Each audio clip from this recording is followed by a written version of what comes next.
Je m'appelle Daniel Cantier. Ce texte s'intitule « L'Assemblée notionnelle ».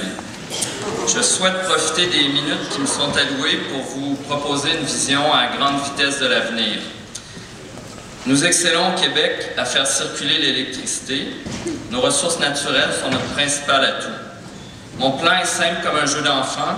Dans le Québec du monde libre de demain, j'aimerais voyager partout en train électrique. Marche arrière. Nous sommes en 2011 à Québec, capitale de notre pays incertain. Je suis installé à un café en face de la gare du Palais et j'attends le dernier train pour Montréal. La caféine commence à faire son effet. Me voilà voyager en pensée à la vitesse de l'espresso. Gare du Palais. Serait-ce une évocation du siège du pouvoir provincial? Il n'y a rien de trop beau pour le Québec libre.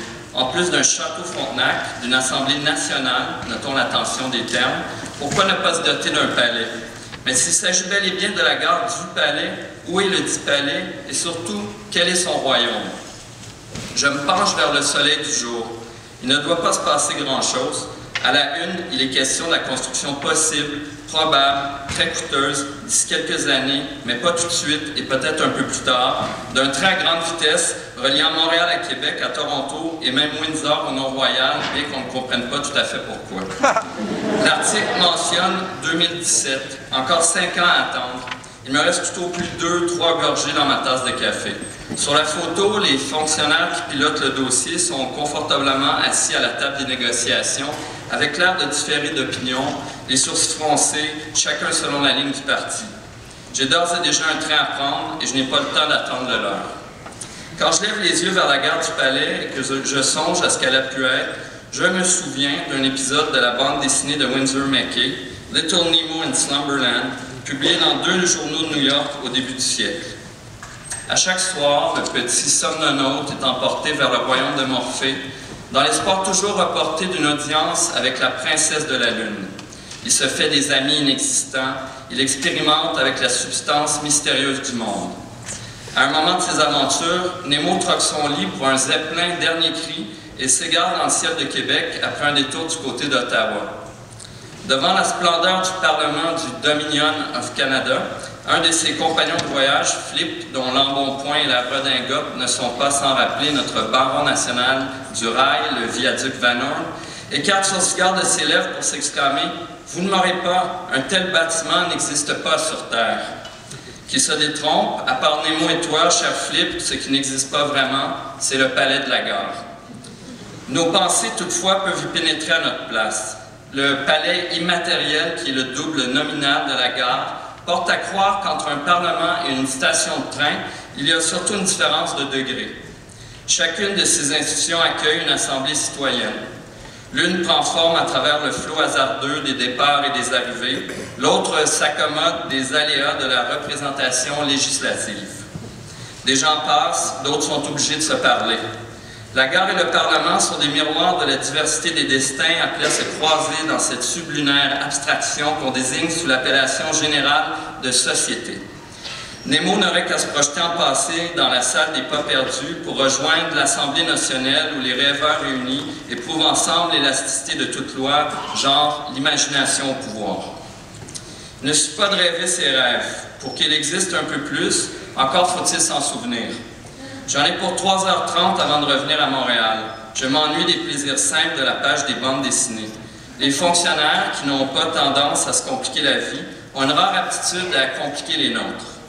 Ils tiennent à nous avertir, avec la retenue qu'on leur connaît, que la construction d'un train à grande vitesse est une entreprise complexe, qu'elle pourrait déranger la quiétude de nos campagnes électorales et autres. Une ligne à grande vitesse aurait un impact important sur l'écosystème. Une ligne à grande vitesse pourrait remuer, comme on dit, le plancher des vaches. Pour l'instant, on brasse du papier, on commande une autre étude. À dire vrai, la quiétude des vaches qui broutent au ras des rails n'est pas près d'être perturbée. Expérience de pensée, supposons pour le plaisir une course entre un fonctionnaire et un bovin qui l'emportera, c'est pas gentil. Pendant ce temps, à l'angle de la réalité, l'aérostat de Nemo, chargé de son cargo de rêve, glisse sans un bruit au-dessus de la campagne canadienne. Dans la quiétude d'une ombre mouvante, les vaches continuent de brouter. Elles ne savent rien des études anciennes qui ont démontré que les dirigeables sont un moyen plus économique et plus sécuritaire de déplacer de vastes cargos par voie des airs. Il a suffi de l'incendie spectaculaire du Hindenburg un matin au New Jersey pour qu'on les juge impraticables. Il a suffi, en d'autres mots, d'une seule image. En 1967, un autre matin encore au New Jersey fatal, le Canadien national teste une nouvelle locomotive, le Turbotrain. Elle atteint sur une piste d'essai rectiligne une vitesse record de 275 km/h. Le 10 décembre 1968, près de Kingston, 40 ans avant l'arrivée en gare de mon train futur, alors que l'avenir demeure une nouvelle pour demain, une chose proche de celles qui font lever le museau des vaches dans un pré d'Ontario, un camion frigorifique chargé de viande, se croyant plus rapide que tout train possible, entreprend dès l'apparition du convoi dans la distance de traverser le passage à niveau. Le conducteur aurait dû questionner ses habitudes, lire les journaux du jour. Le camion est tranché en deux par le passage inaugural du turbotrain devant les regards outrés des journalistes entassés dans le wagon panoramique. Le livreur de bovins s'en tire, les carcasses de vaches se répandent sur le chemin. L'incident suffit à trancher la question. L'accès à la réalité d'un train à haute vitesse canadien est depuis ce jour condamné. Entre-temps, la gestion du réseau est confiée au Canadien Pacifique et les trains de passagers doivent, en l'absence des aérostats qui auraient pu les lester de leur fardeau, céder le passage au convoi de marchandises. Dans un autre recoin du temps, dans la bourgade de Banff, où ne s'arrête plus qu'un train à 3 000 $ en souvenir des anciens nouveaux riches du Nouveau Monde, je discute avec Lionel, ancien ingénieur du rail au nom de Locomotive Jouet, qui programmait pour le compte du Canadien Pacifique d'archaïques ordinateurs à ruban, dont la pensée chiffrée réglait le trafic transnational. À ma demande, il retrouve la carte totale du réseau. Je m'étonne de ce que les rails atteignent les recoins les plus reculés de nos nationales solitudes. Au premier coup d'œil, on dirait le fossile d'une bête immense, au contour incompréhensible, imprimé dans la substance même du territoire. De telles images me confirment que le passé conserve un potentiel révolutionnaire égal et opposé à celui de l'avenir. Je suggérais d'ailleurs aux fonctionnaires futurs d'introduire cette formule dans un tableau Excel. Enjoy the error message, guys. Trêve de plaisanterie. Ne nous faisons pas trop d'attentes, revenons sur Terre. Ici-bas, nous adorons ressasser nos défaites. J'ai lu les anciennes nouvelles du Turbotrain dans un article du Walrus, nouveau magazine dit National, en 2009, sans doute dans un autre café, puisque c'est mon habitude. Les cafés, comme les gares et les parlements, suscitent des croisements inattendus. Flashback en 2005. Un midi à l'Eurodélie de Montréal, je prends place à côté d'un relationniste de presse de ma connaissance. Adrian tient à me présenter le cinéaste Michel Gondry, en tournée au Dominion. Bonjour, je vous connais, je suis gêné. Entre adultes, on ne se dit pas tout. Gondry est à Montréal pour présenter une rétrospective de ses vidéoclips. Il voyage en compagnie de son fils adolescent qui porte le domino de cuir et la crête de coq des punks passés. J'ai beau suspendre mon regard au bout de ma pointe de pizza, je suis assis à moins d'un demi-mètre d'eux et je ne peux m'empêcher d'entendre le jeune homme demander à son hôte « Si le Canada est un pays indépendant, pourquoi il y a la reine d'Angleterre sur vos billets? » Well put, young man, have you considered a career in politics? But you are of course aware that Canadians are known the world over for their politeness. Vous refuseriez l'hospitalité à une vieille dame, vous? Nos voisins aiment le thé de 3 heures et les camées. L'absinthe Souchong ou Earl Grey, c'est-tu pareil au même? Ils sont différents de nous, nous disons-nous. La présence de Lizzie sur le billet vert est le genre de méprise qui remonte au temps où le Canada avait un haut et un bas. Depuis, le balancier ne cesse d'osciller. Il n'y a pas que ce pays qui soit incertain. S'il y avait seulement 2 solitudes, on pourrait au moins appliquer le principe de la double négation et s'en tirer avec un oui ou un non. Le Canada est fort vaguement fédéré et se fait en coûte cher à chaque province. BC, Tar Sands, Prairie, Silo, Ontario, Québec, Plan Nord, Maritime, Vinland.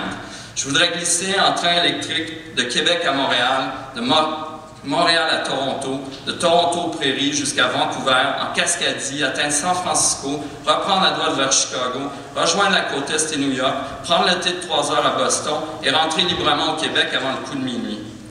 Entre se vendre aux Américains à n'importe quel prix ou se perdre dans l'idée vieille ou nouvelle de la France, il doit bien exister des voies de traverse. Je souhaite à tous les enfants de savoir d'où ils viennent et de ressembler à Nemo. de pouvoir venir d'ici et passer leur fin de semaine à Chicoutimi, Saint-Gabriel, New York ou Winnipeg pour découvrir de nouvelles configurations de l'être ensemble et explorer des sentiments à l'échelle transcontinentale. Queen Liz, princesse de la Lune, quand pourrons-nous prendre le thé ensemble et discuter d'égal à égal de notre avenir commun? Rêver.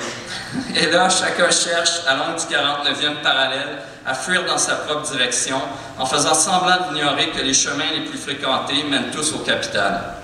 D'ailleurs, il est 5h15 et grand temps de quitter Québec.